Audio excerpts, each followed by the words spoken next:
Adjusting the Runes by M. R. James. Letter, April 15th, 1908. Dear Sir, I am requested by the Council of the Association to return to you the draft of a paper on the truth of alchemy, which you have been good enough to offer to read at our forthcoming meeting, and to inform you that the Council do not see their way to including it in the programme. I am yours faithfully, Secretary. April 18th. Dear Sir, I am sorry to say that my engagements do not permit of my affording you an interview on the subject of your proposed paper, nor do our laws allow of your discussing the matter with a committee of our Council, as you suggest. Please allow me to assure you that the fullest consideration was given to the draft which you submitted, and that it was not declined without having been referred to the judgment of a most competent authority. No personal question, it can hardly be necessary for me to add, can have had the slightest influence on the decision of the Council. Believe me, et supra, Secretary. April 20th. The Secretary of the Association begs respectfully to inform Mr. Karswell that it is impossible for him to communicate the name of any person or persons to whom the draft of Mr. Karswell's paper may have been submitted, and further desires to intimate that he cannot undertake to reply to any further letters on this subject. "And who is Mr. Karswell?" inquired the Secretary's wife.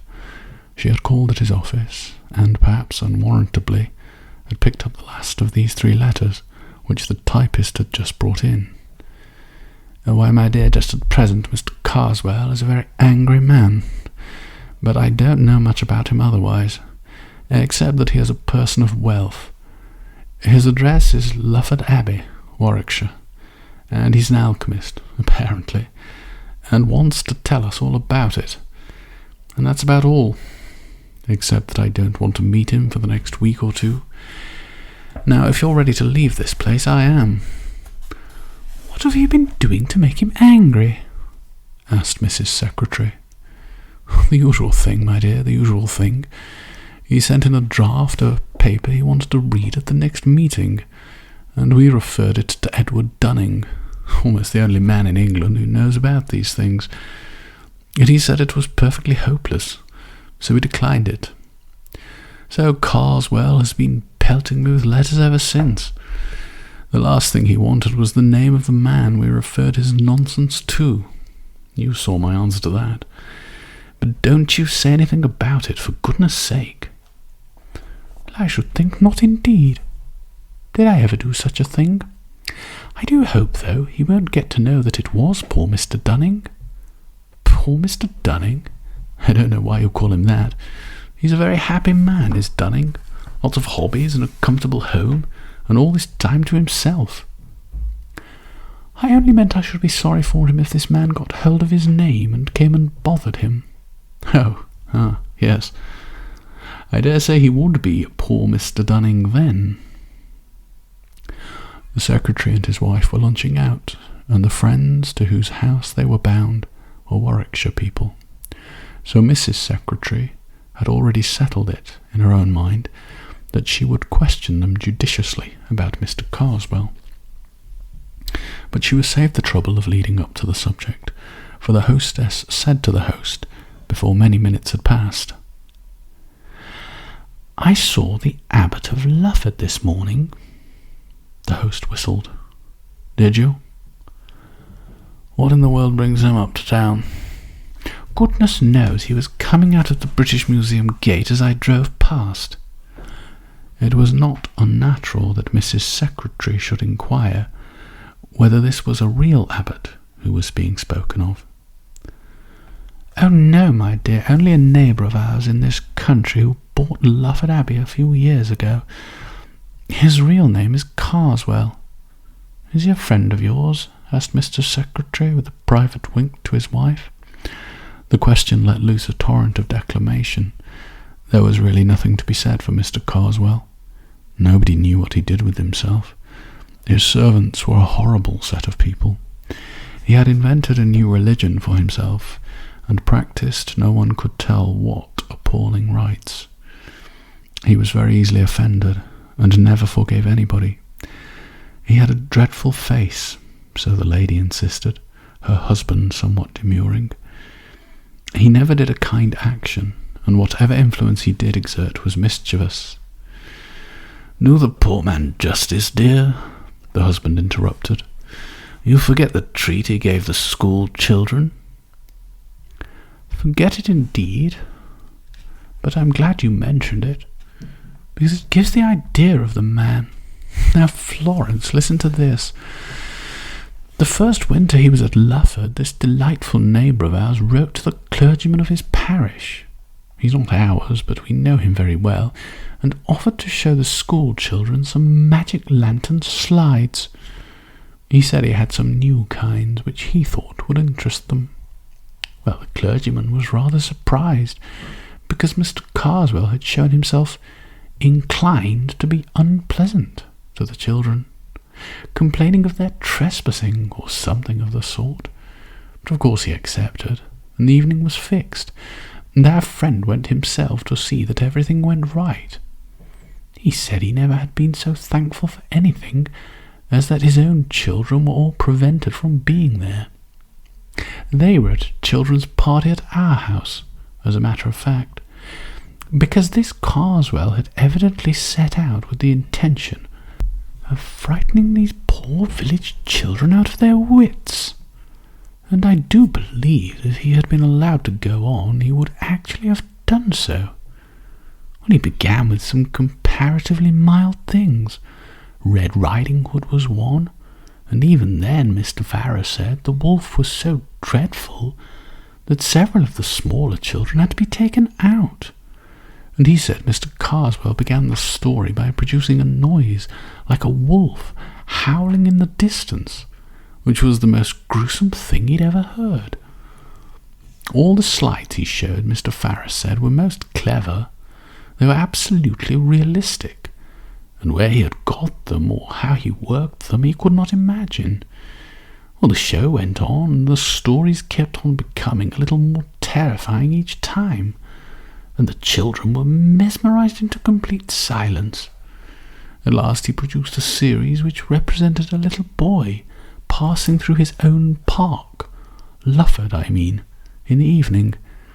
Every child in the room could recognize the place from the pictures, and this poor boy was followed, and at last pursued and overtaken, and either torn in pieces or somehow made away with, by a horrible hopping creature in white, which you saw first dodging among the trees, and gradually it appeared more and more plainly. Mr. Farrar said it gave him one of the worst nightmares he ever remembered, and what it must have meant to the children doesn't bear thinking of. Of course, this was too much, and he spoke very sharply indeed to Mr. Karswell and said it couldn't go on. All he said was, "Oh, you think it's time to bring our little show to an end and send them home to their beds? Very well." And then, if you please, he switched on another slide and showed a great mass of snakes and centipedes and disgusting creatures with wings, and somehow or other he made it seem as if they were climbing out of the picture and getting in amongst the audience, and this was accompanied by a sort of dry rustling noise which sent the children nearly mad. And of course they stampeded. A good many of them were rather hurt in getting out of the room, and I don't suppose one of them closed an eye that night. There was the most dreadful trouble in the village afterwards. Of course the mothers threw a good part of the blame on poor Mr. Farrar, and if they could have got past the gates, I believe the fathers would have broken every window in the abbey. Well, now, that's Mr. Karswell. That's the Abbot of Lufford, my dear. And you can imagine how we covered his society. Yes, I think he has all the possibilities of a distinguished criminal, has Karswell, said the host. I should be sorry for anyone who got into his bad books.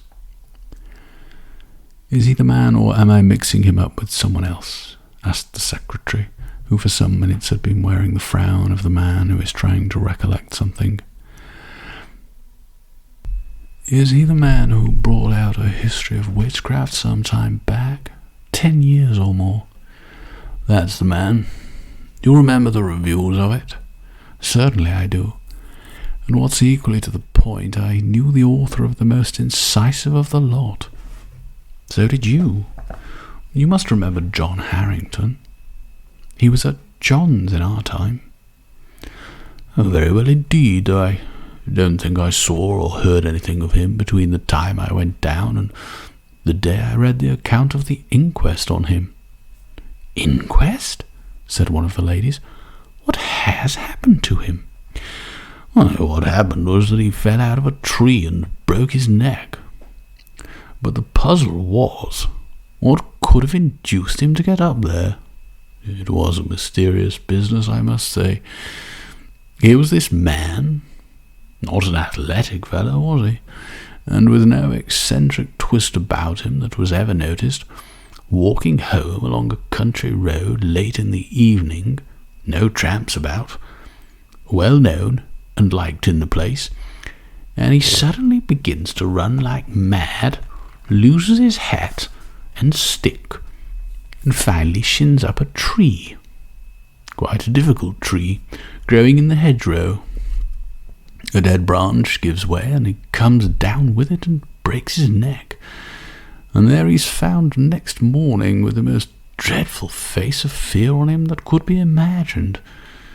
It was pretty evident, of course, that he had been chased by something. People talked of savage dogs and beasts escaped out of menageries. There was nothing to be made of that.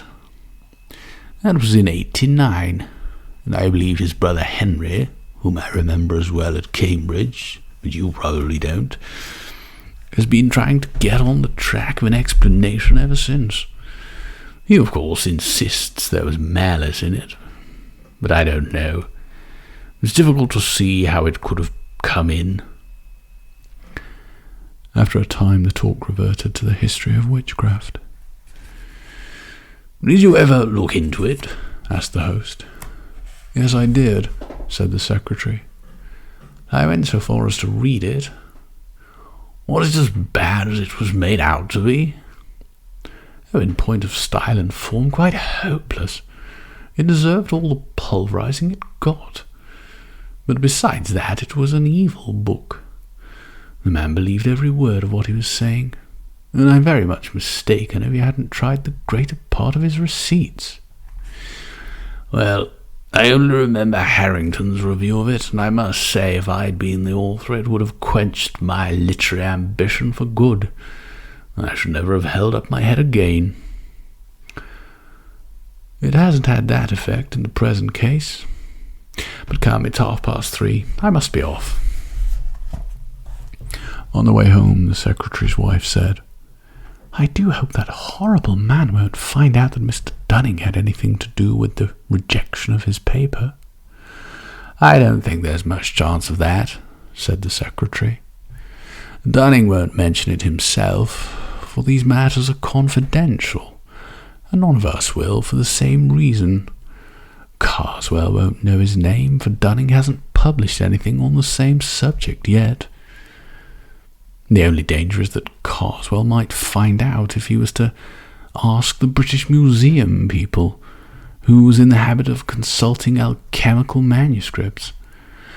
I can't very well tell them not to mention Dunning, can I? It would set them talking at once. Let's hope it won't occur to him. However, Mr. Karswell was an astute man. This much is in the way of prologue.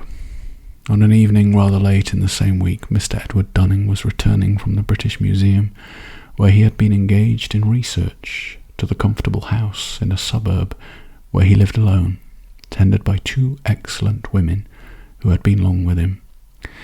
There is nothing to be added by way of description of him to what we have already heard. Let us follow him as he takes his sober course homewards. A train took him to within a mile or two of his house, and an electric tram a stage further. The line ended at a point some 300 yards from his front door. He had had enough of reading when he got into the car, and indeed the light was not such as to allow him to do more than study the advertisements on the panes of glass that faced him as he sat. As was not unnatural, the advertisements in this particular line of cars were objects of his frequent contemplation, and with the possible exception of the brilliant and convincing dialogue between Mr Lamplough, an eminent K.C., on the subject of pyretic saline, none of them afforded much scope to his imagination. I am wrong. There was one at the corner of the car farthest from him, which did not seem familiar. It was in blue letters on a yellow ground, and all that he could read of it was a name, John Harrington, and something like a date. It could be of no interest to him to know more, but for all that, as the car emptied, he was just curious enough to move along the seat until he could read it well. He felt to a slight extent repaid for his troubles. The advertisement was not of the usual type.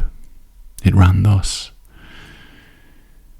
in memory of John Harrington, F.S.A., of the Laurels, Ashbrook, died September 18th, 1889. 3 months were allowed. The car stopped. Mr. Dunning, still contemplating the blue letters on the yellow ground, had to be stimulated to rise by a word from the conductor. "I beg your pardon," he said. "I was looking at that advertisement. It's a very odd one, isn't it?" The conductor read it slowly. "Well, my word," he said. "I never seen that one before. Well, that is a cure, ain't it? Someone been up to their jokes here, I should think." He got out a duster and applied it, not without saliva, to the pane, and then to the outside. "Nope," he said, returning. "That ain't no transfer. Seems to me as if it was regular in the glass. What I mean in the substance, as you may say. Don't you think so, sir?" Mr. Dunning examined it and rubbed it with his glove and agreed. "Who looks after these advertisements and gives leave for them to be put up?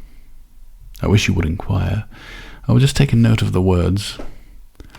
At this moment there came a call from the driver. "Look alive, George, time's up." All right. There's something else what's up at this end. You come and look at this here glass." "What's gone with that glass?" said the driver, approaching. "Well, and who's Harrington? What's it all about?" "I was just asking who was responsible for putting the advertisements up in your cars and saying it would be as well to make some inquiry about this one." "Oh, well, sir, that's all done at the company office. That work is our Mr. Timms, I believe, looks into that. When we put up tonight, I'll leave word. Perhaps I'll be able to tell you tomorrow, if you happen to be coming this way." This was all that passed that evening. Mr. Dunning did just go to the trouble of looking up Ashbrook, and found that it was in Warwickshire. Next day he went to town again. The car, it was the same car, was too full in the morning to allow of his getting a word with the conductor. He could only be sure that the curious advertisement had been made away with. The close of the day brought a further element of mystery into the transaction. He had missed the tram, or else preferred walking home, but at a rather late hour, while he was at work in his study, one of the maids came to say that 2 men from the tramways were very anxious to speak to him. This was a reminder of the advertisement, which he had, he says, nearly forgotten. He had the men in. They were the conductor and driver of the car, and when the matter of refreshment had been attended to, asked what Mr. Timms had had to say about the advertisement.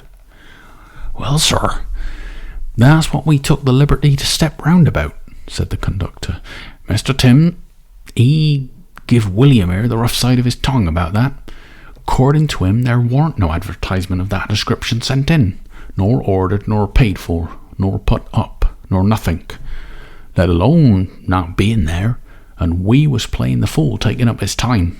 Well, I says, if that's the case, all I ask of you, Mr. Timms, I says, is to take and look at it for yourself, I says. Of course, if it ain't there, I say, you may take and call me what you like. Right, he says, I will. And we went straight off. Now, I leave it to you, sir, if that ad, as we term 'em, with Arrington on it, weren't as plain as ever you see anything. Blue letters on yeller glass. And as I says at the time when you borned me out, regular in the glass, because if you remember, you recollect of me swabbing it with my duster. To be sure I do, quite clearly. Well? You may say, well, I don't think. Mr. Timms, he gets in that car with a light. No, he telled William to hold the light outside. Now, he says, where's your precious ad, what we've heard so much about? Here it is, I says, Mr. Timms, and I laid my hand on it. The conductor paused. Well, said Mr. Dunning, it was gone, I suppose, broken. Broke? Not it. There warn't, if you'll believe me, no more trace of them letters, blue letters they was, on that piece of glass. Then, well, it's no good me talking, I never did see such a thing. I leave it to William here if... But there, as I says, where's the benefit in me going on about it? And what did Mr. Timms say? Why, he did what I give him leave to. Called us pretty much anything he liked, and I don't know as I blame him so much neither.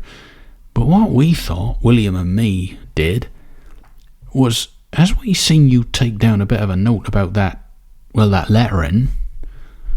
I certainly did that, and I have it now. Do you wish me to speak to Mr. Timms myself and show it to him? Was that what you came in about? There, didn't I say as much? Said William. Deal with a gent if you can get on the track of one, that's my word. Now perhaps, George, you'll allow as I ain't took you very far wrong tonight. Very well, William, very well. No need for you to go on as if you'd had to frog march me here. I come quiet, didn't I? All the same for that. We hadn't ought to take up your time this way, sir, but if it so happened you could find time to step round to the company office in the morning and tell Mr. Timms what you seen for yourself, we should lay under a very high obligation to you for the trouble. You see, it ain't being called, well, one thing and another, as we mind, but if they got it into their head at the office that we seen things as warn't there, why, well, one thing leads to another, and where we should be 12 months hence, well, you can understand what I mean. Amid further elucidations of the proposition, George, conducted by William, left the room. The incredulity of Mr. Timms, who had a nodding acquaintance with Mr. Dunning, was greatly modified on the following day by what the latter could tell and show him, and any bad mark that might have been attached to the names of William and George was not suffered to remain on the company's books. But explanation there was none. Mr. Dunning's interest in the matter was kept alive by an incident of the following afternoon.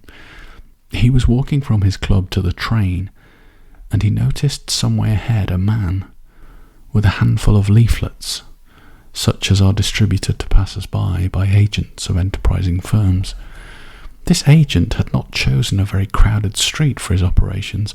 In fact, Mr. Dunning did not see him get rid of a single leaflet before he himself reached the spot. One was thrust into his hand as he passed. The hand that gave it touched his, and he experienced a sort of little shock as it did so. It seemed unnaturally rough and hot. He looked in passing at the giver, but the impression he got was so unclear that however much he tried to reckon it up subsequently, nothing would come. He was walking quickly, and as he went on, glanced at the paper. It was a blue one.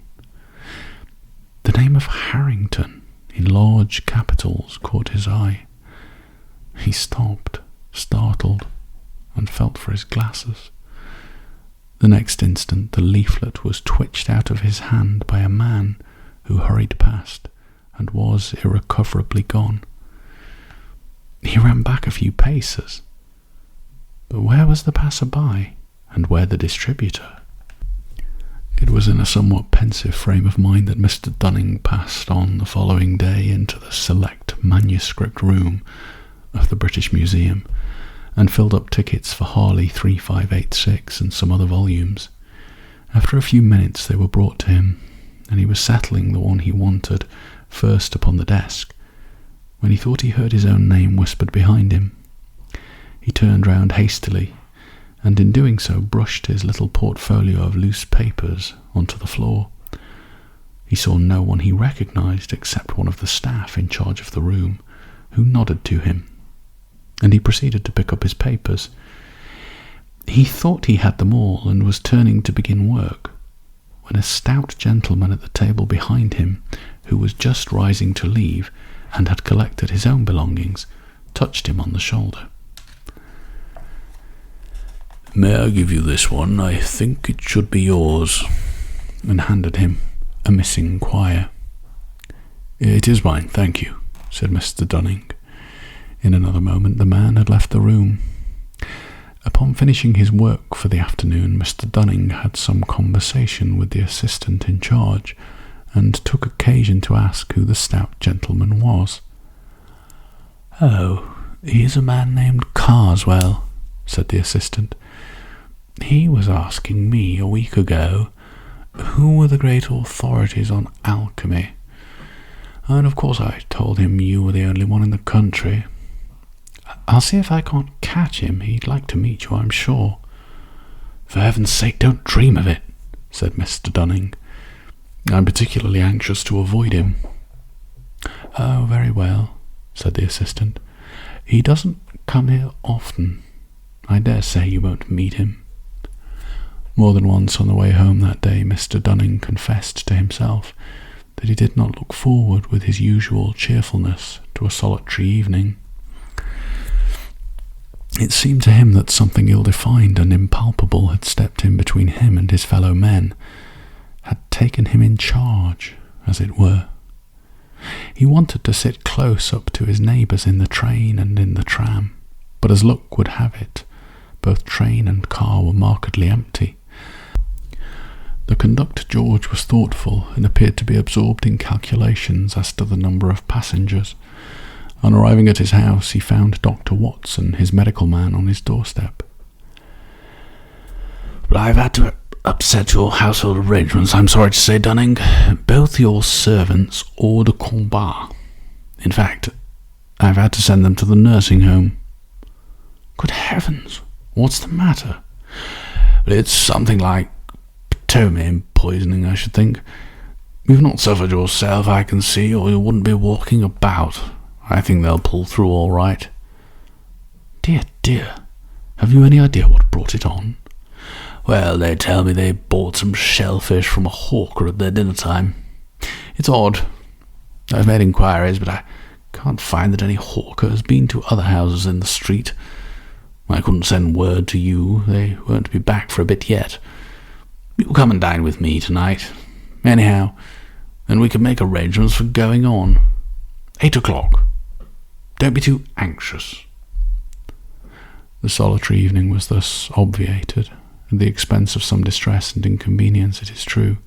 Mr. Dunning spent the time pleasantly enough with the doctor, a rather recent settler, and returned to his lonely home at about 11:30.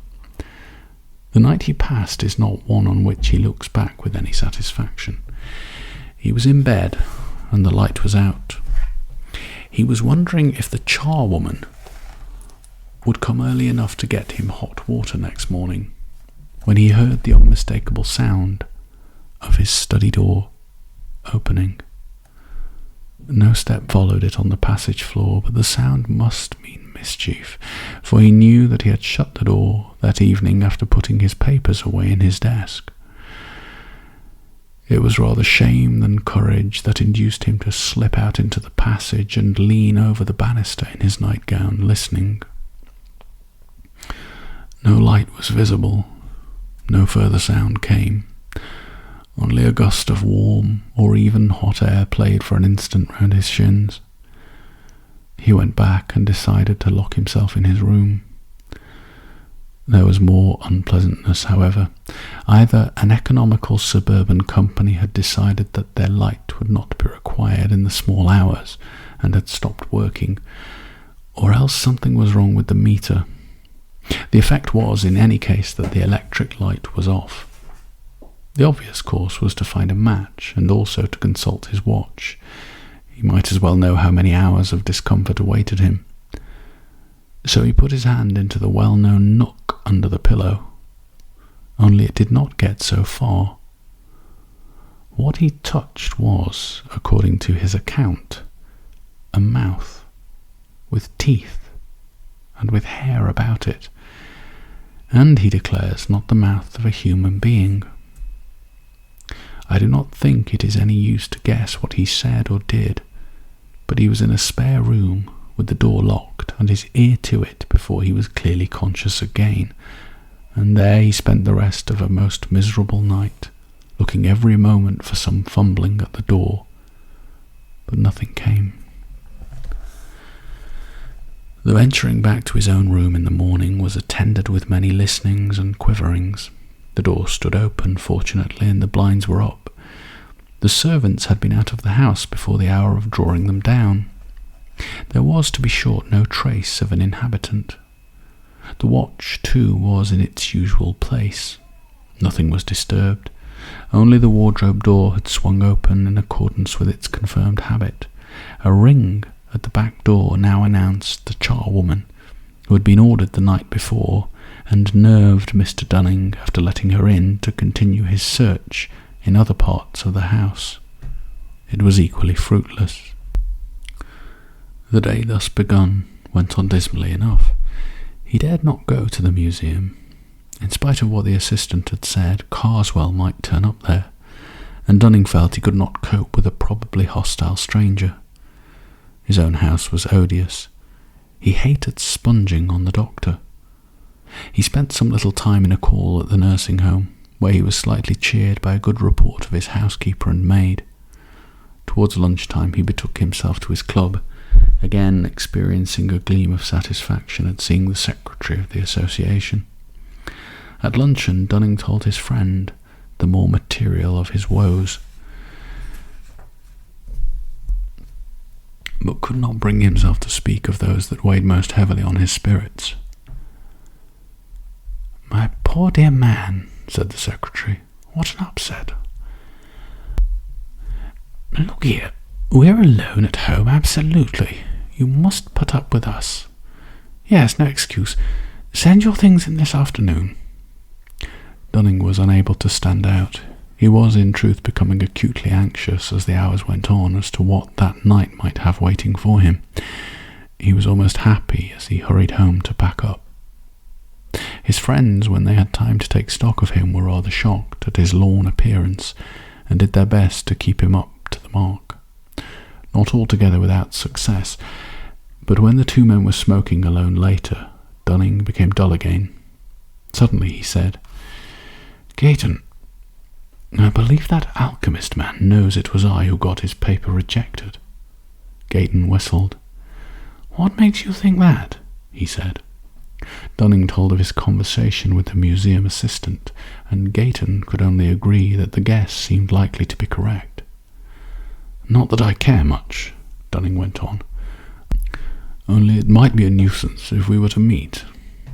He's a bad-tempered party, I imagine." Conversation dropped again. Gayton became more and more strongly impressed with the desolateness that came over Dunning's face and bearing, and finally, though with a considerable effort, he asked him point-blank whether something serious was not bothering him. Dunning gave an exclamation of relief. "I was perishing to get it off my mind," he said. "Do you know anything about a man named John Harrington?" Gayton was thoroughly startled, and at the moment could only ask why. Then the complete story of Dunning's experiences came out. What had happened in the tramcar, in his own house, and in the street, the troubling of spirit that had crept over him and still held him. And he ended with the question he had begun with. Gayton was at a loss how to answer him. To tell the story of Harrington's end would perhaps be right. Only, Dunning was in a nervous state. The story was a grim one, and he could not help asking himself whether there were not a connecting link between these two cases in the person of Karswell. It was a difficult concession for a scientific man, but it could be eased by the phrase hypnotic suggestion. In the end, he decided that his answer tonight should be guarded. He would talk the situation over with his wife. So he said that he had known Harrington at Cambridge and believed he had died suddenly in 1889, adding a few details about the man and his published work. He did talk over the matter with Mrs. Gayton, and as he had anticipated, she leapt at once to the conclusion which had been hovering before him. It was she who reminded him of the surviving brother, Henry Harrington, and she also who suggested that he might be got hold of by means of their hosts of the day before. "Well, he might be a hopeless crank," objected Gayton. "That could be ascertained from the Bennets, who knew him," Mrs. Gayton retorted, and she undertook to see the Bennets the very next day. It is not necessary to tell in further detail the steps by which Henry Harrington and Dunning were brought together. The next scene that does require to be narrated is a conversation that took place between the two. Dunning had told Harrington of the strange ways in which the dead man's name had been brought before him, and had said something besides of his own subsequent experiences. Then he had asked if Harrington was disposed in return to recall any of the circumstances connected with his brother's death. Harrington's surprise at what he heard can be imagined, but his reply was readily given. "John," he said, "was in a very odd state, undeniably from time to time during some weeks before, though not immediately before the catastrophe. There were several things. The principal notion he had was that he thought he was being followed. No doubt he was an impressionable man, but he never had had such fancies as this before. I cannot get it out of my mind that there was ill will at work, and what you tell me about yourself reminds me very much of my brother. Can you think of any possible connecting link?" "There is just one that has been taking shape vaguely in my mind. I've been told that your brother reviewed a book very severely not long before he died, and just lately I have happened to cross the path of the man who wrote that book in a way that he would resent." "Don't tell me the man was called Karswell." "Why not? That's exactly his name." Henry Harrington leant back. "That is final to my mind. Now I must explain further. From something he said, I feel sure that my brother John was beginning to believe, very much against his will, that Karswell was at the bottom of his trouble. I want to tell you what seems to me to have a bearing on the situation. My brother was a great musician and used to run up to concerts in town. He came back 3 months before he died from one of these, and gave me his program to look at, an analytical program. He always kept them. I nearly missed this one, he said. I suppose I must have dropped it. Anyhow, I was looking for it under my seat and in my pockets and so on, and my neighbour offered me his, said, might he give it to me? He had no further use for it, and he went away just afterwards. I don't know who he was, a stout, clean-shaven man, I should have been sorry to miss it, of course. I could have bought another, but this cost me nothing. At another time he told me that he had been very uncomfortable both on the way to his hotel and during the night. I piece things together now in thinking it over.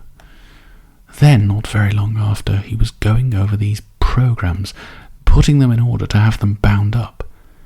And in this particular one, which, by the way, I had hardly glanced at, he found quite near the beginning a strip of paper with some very odd writing on it, in red and black, most carefully done.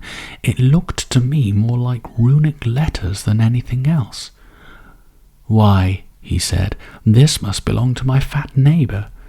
It looks as if it might be worth returning to him. It may be a copy of something.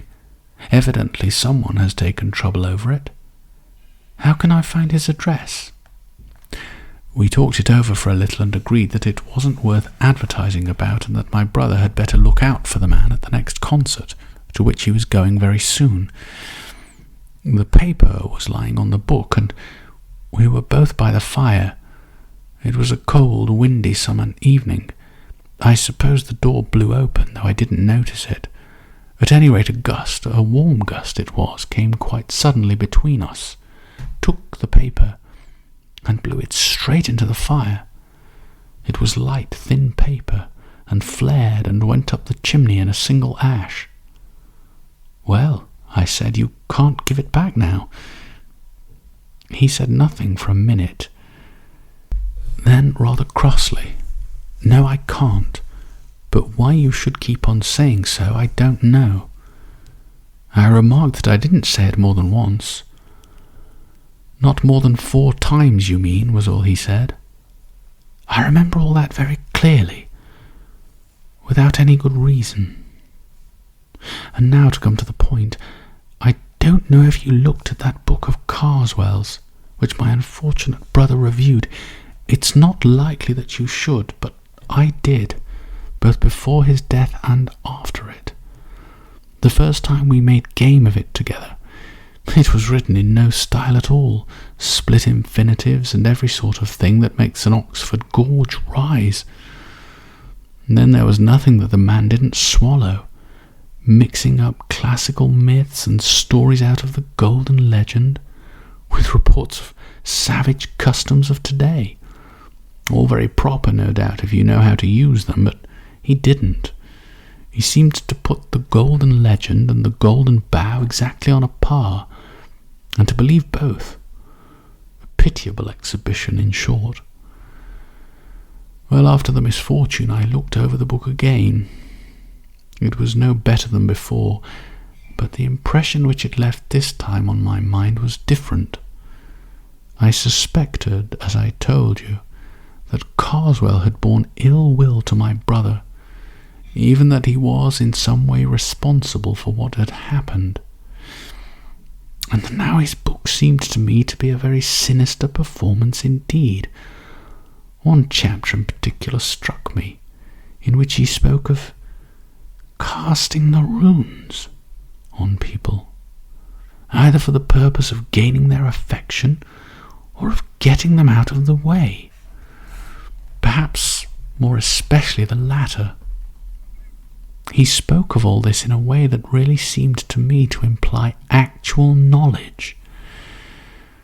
I've not time to go into details, but the upshot is that I'm pretty sure from information received that the civil man at the concert was Karswell. I more than suspect, that the paper was of importance, and I do believe that if my brother had been able to give it back, he might have been alive now. Therefore it occurs to me to ask you whether you have anything to put beside what I have told you. By way of answer, Dunning had the episode in the manuscript room at the British Museum to relate. Then he did actually hand you some papers. Have you examined them? No, because we must. If you'll allow it, look at them at once and very carefully. They went to the still empty house. Empty, for the two servants were not yet able to return to work. Dunning's portfolio of papers was gathering dust on the writing table. In it were the quires of small-sized scribbling paper which he used for his transcripts, and from one of these, as he took it up, there slipped and fluttered out into the room with uncanny quickness a strip of thin, light paper. The window was open, but Harrington slammed it to just in time to intercept the paper, which he caught. "I thought so," he said. "It might be the identical thing that was given to my brother.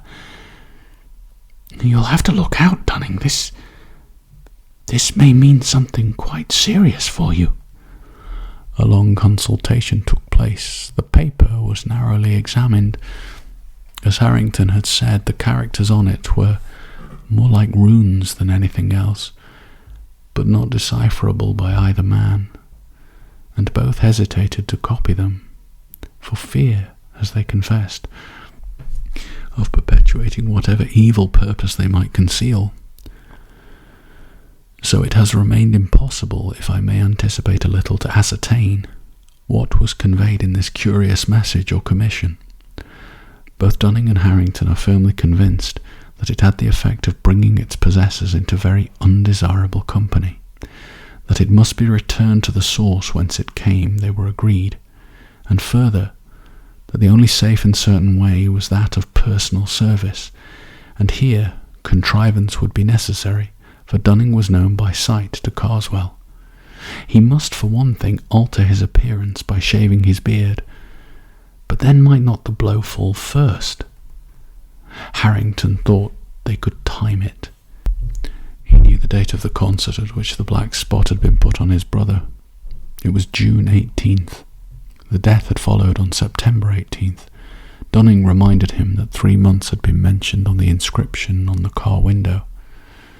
"Perhaps," he added with a cheerless laugh, "mine may be a bill at 3 months too. I believe I can fix it by my diary. Yes, April 23rd was the day at the museum. That brings us to July 23rd.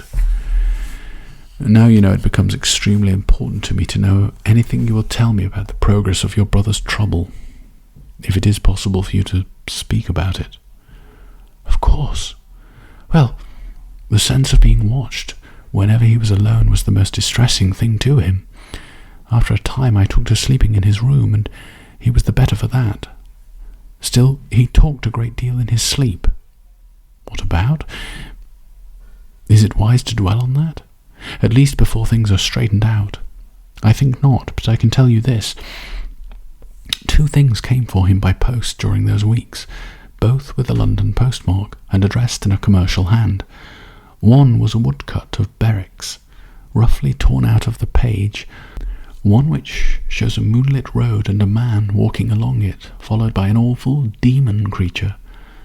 Under it were written the lines out of The Ancient Mariner, which I suppose the cut illustrates, about one who, having once looked round, walks on and turns no more his head, because he knows a frightful fiend doth close behind him tread." The other was a calendar, such as tradesmen often send. My brother paid no attention to this, but I looked at it after his death, and found that everything after September 18th had been torn out. You may be surprised at his having gone out alone the evening he was killed, but the fact is that during the last 10 days or so of his life he had been quite free from the sense of being followed or watched. The end of the consultation was this. Harrington, who knew a neighbour of Karswell's, thought he saw a way of keeping a watch on his movements.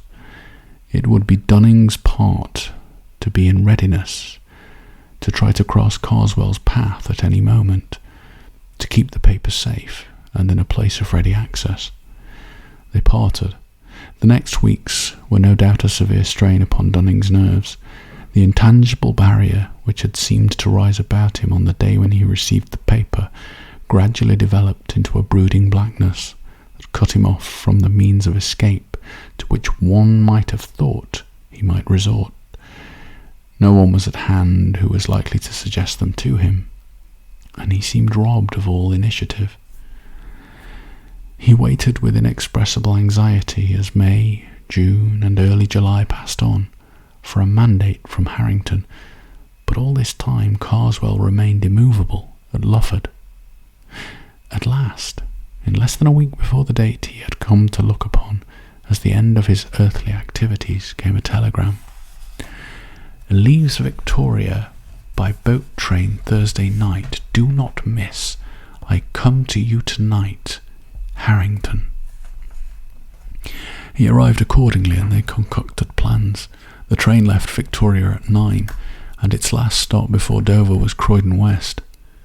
Harrington would mark down Karswell at Victoria and look out for Dunning at Croydon, calling to him if need were, by a name agreed upon. Dunning, disguised as far as might be, was to have no label or initials on any hand luggage, and must at all costs have the paper with him. Dunning's suspense as he waited on the Croydon platform I need not attempt to describe. His sense of danger during the last days had only been sharpened by the fact that the cloud about him had perceptibly been lighter, but relief was an ominous symptom, and if Karswell eluded him now, hope was gone, and there were so many chances of that. The rumour of the journey might be itself a device. The 20 minutes in which he paced the platform and persecuted every porter with inquiries as to the boat train were as bitter as any he had spent. Still, the train came, and Harrington was at the window. It was important, of course, that there should be no recognition, so Dunning got in at the farther end of the corridor carriage, and only gradually made his way to the compartment where Harrington and Karswell were. He was pleased, on the whole, to see that the train was far from full. Karswell was on the alert, but gave no sign of recognition. Dunning took the seat not immediately facing him, and attempted, vainly at first, then with increasing command of his faculties, to reckon the possibilities of making the desired transfer. Opposite to Karswell and next to Dunning was a heap of Karswell's coats on the seat. It would be of no use to slip the paper into these. He would not be safe, or would not feel so, unless in some way it could be proffered by him and accepted by the other. There was a handbag open and with papers in it. Could he manage to conceal this so that perhaps Karswell might leave the carriage without it, and then find and give it to him? This was the plan that suggested itself. If he could only have counselled with Harrington. But that could not be. The minutes went on. More than once Karswell rose and went out into the corridor. The second time Dunning was on the point of attempting to make the bag fall off the seat, but he caught Harrington's eye and read in it a warning. Karswell from the corridor was watching, probably to see if the two men recognised each other. He returned, but was evidently restless, and when he rose the third time, hope dawned, for something did slip off his seat and fall with hardly a sound to the floor. Karswell went out once more and passed out of range of the corridor window. Dunning picked up what had fallen, and saw that the key was in his hands in the form of one of Cook's ticket cases, with tickets in it. These cases have a pocket in the cover, and within very few seconds the paper of which we have heard was in the pocket of this one. To make the operation more secure, Harrington stood in the doorway of the compartment and fiddled with the blind. It was done, and done at the right time, for the train was now slowing down towards Dover. In a moment more Karswell re-entered the compartment. As he did so, Dunning, managing he knew not how to suppress the tremble in his voice, handed him the ticket case, saying, "May I give this you, sir? I believe it is yours."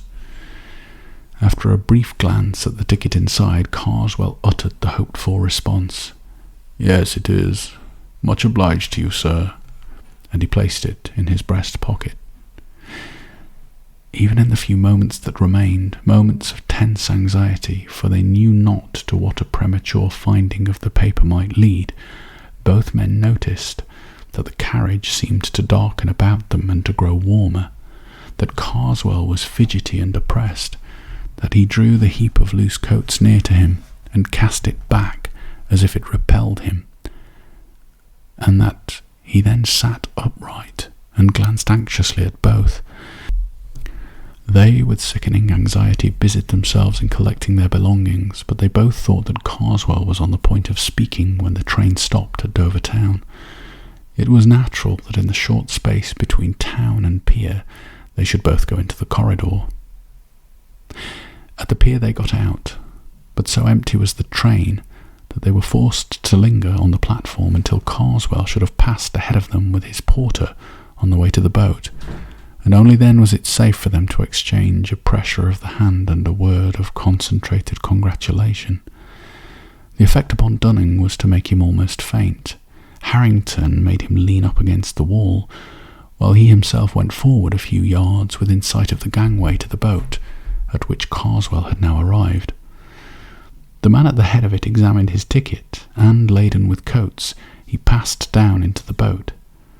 Suddenly the official called after him. "You, sir, beg pardon. Did the other gentleman show his ticket?" "What the devil do you mean by the other gentleman?" Karswell's snarling voice called back from the deck. The man bent over and looked at him. "The devil? Well, I don't know, I'm sure," Harrington heard him say to himself, and then aloud, "My mistake, sir. Must have been your rugs. Ask your pardon." And then to a subordinate near him, "Had he got a dog with him, or what? Funny thing, I could have swore he wasn't alone. Well, whatever it was, they'll have to see to it aboard. She's off now. Another week, and we shall be getting the holiday customers." In 5 minutes more there was nothing but the lessening lights of the boat, the long line of the Dover lamps, the night breeze and the moon. Long and long the two sat in their room at the Lord Warden. In spite of the removal of their great anxiety, they were oppressed with a doubt, not of the lightest. Had they been justified in sending a man to his death as they believed they had? Ought they not to warn him at least? "No," said Harrington. "If he is the murderer, I think him we have done no more than is just. Still, if you think it better, but how and where can you warn him?" "He was booked to Abbeville only," said Dunning. "I saw that. If I wired to the hotels there in Joanna's guide, 'Examine your ticket case, Dunning,' I should feel happier. This is the 21st. He will have a day. But I'm afraid he has gone into the dark." So telegrams were left at the hotel office. It is not clear whether these reached their destination, or whether, if they did, they were understood.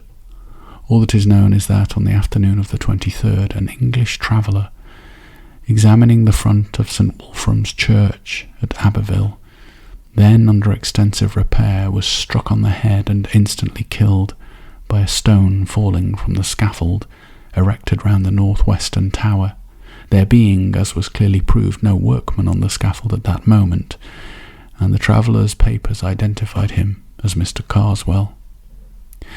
Only one detail shall be added.